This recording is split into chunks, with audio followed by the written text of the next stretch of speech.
Muy buenas tardes, soy licenciado José Núñez y esto es Clases en Cuarentena, porque todo puede detenerse menos el conocimiento. Estamos ya en el último bloque de este segundo quimestre. Y aunque la pandemia, el COVID-19, no nos da tregua, sobre todo en Quito en estos días, no es momento para desanimarse. Es necesario que con mayor ahínco, con mayor esfuerzo, con mayor pasión, nos quedemos en casa, aprovechando de nuestra familia y aprovechando obviamente para estudiar, mejorar y ser mejores. Por lo tanto, iniciemos.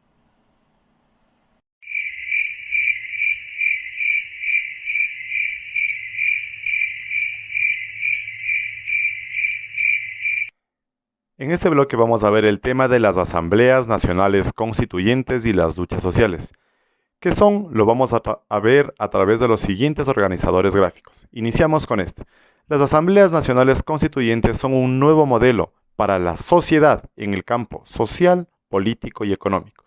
Por lo tanto, por medio de las asambleas nacionales constituyentes se diseñan nuevas sociedades, nuevos estados, nuevas naciones, bajo diferentes modelos, bajo diferentes ideologías, bajo diferentes pensamientos que son de quienes están en el poder.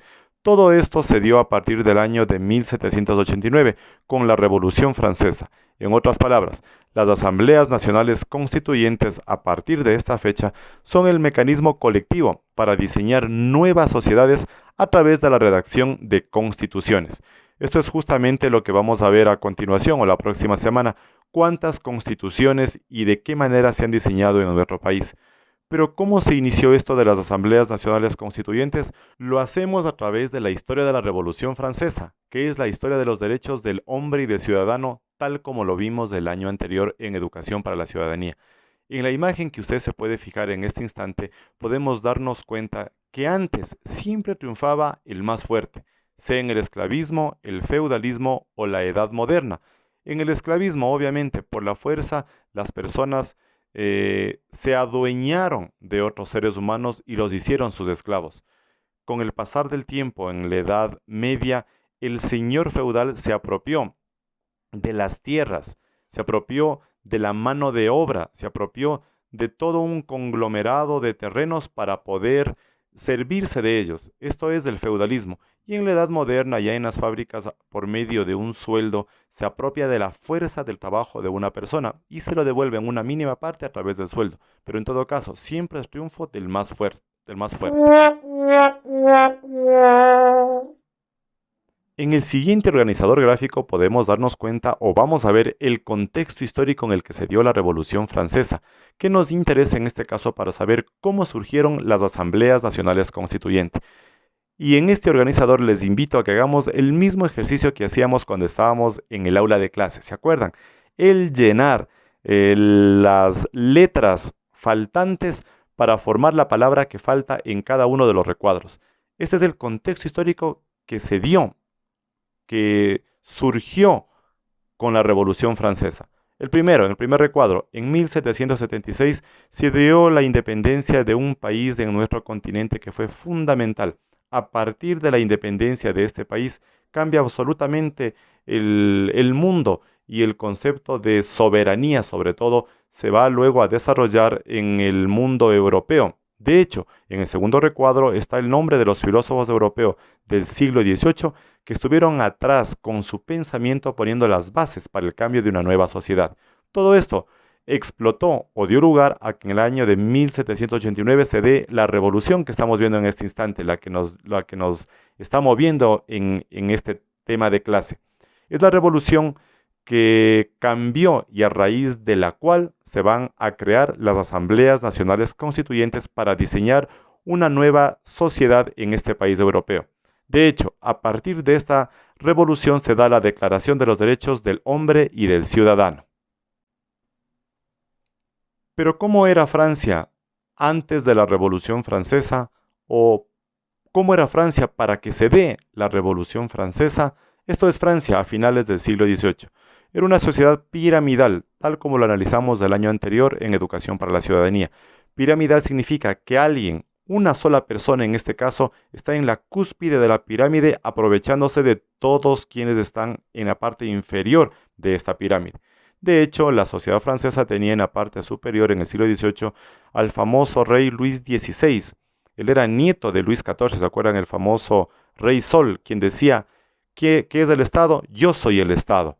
Esta concepción fue pasando de padre a hijo y estamos ya en el siglo XVIII con el rey Luis XVI con la misma concepción. Él es el único que tiene el poder en la sociedad francesa, que estaba dividida en tres estados. El primero, llamado así porque estaba en la parte superior de la pirámide por debajo del rey, que está conformado por la iglesia y el alto clero. En la parte intermedia está el segundo estado, que lo conforma la nobleza. Y en la parte inferior de la pirámide social de la sociedad francesa del siglo XVIII está el tercer estado, que corresponde a la naciente burguesía, es decir, los comerciantes que empiezan a surgir, el pueblo y el bajo clero. Esta era la estructura de Francia a finales del siglo XVIII. ¿Y en qué condiciones se encontraba el pueblo dentro de esta estructura? Pues las condiciones eran deprimentes. La pobreza estaba generalizada. No habían libertades ni derechos. Existía inequidad social y económica. El poder político se encontraba centrado en la nobleza y en la monarquía. ¿Cuáles fueron las etapas de la Revolución Francesa acaecida el 14 de julio de 1789?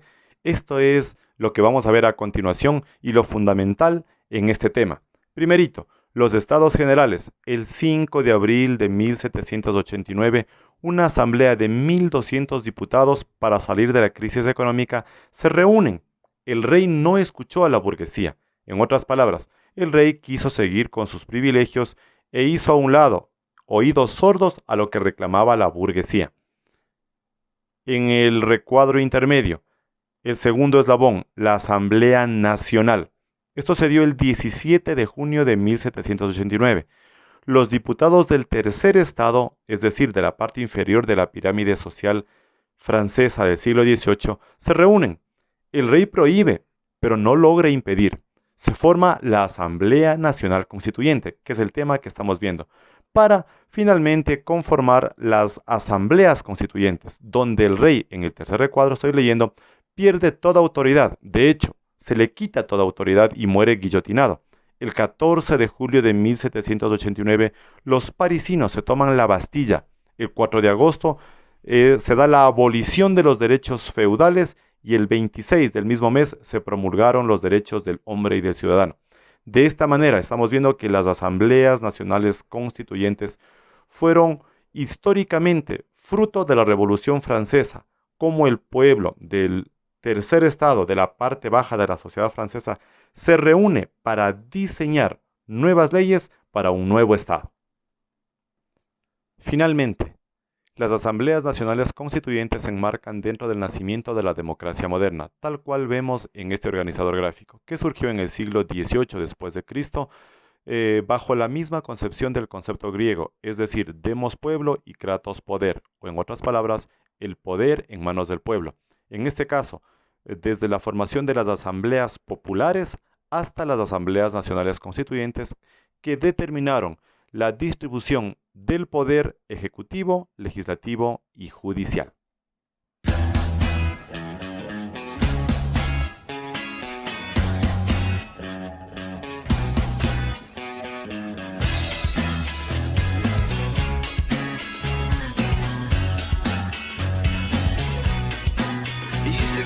Fishnets, now you only get it in your night dress. Discarded all the naughty nights for niceness. Landed in a very common crisis. Everything's in order in a black hole.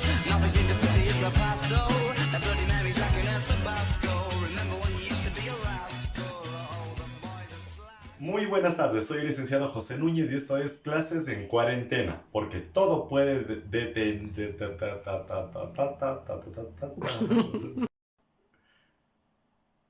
Ya.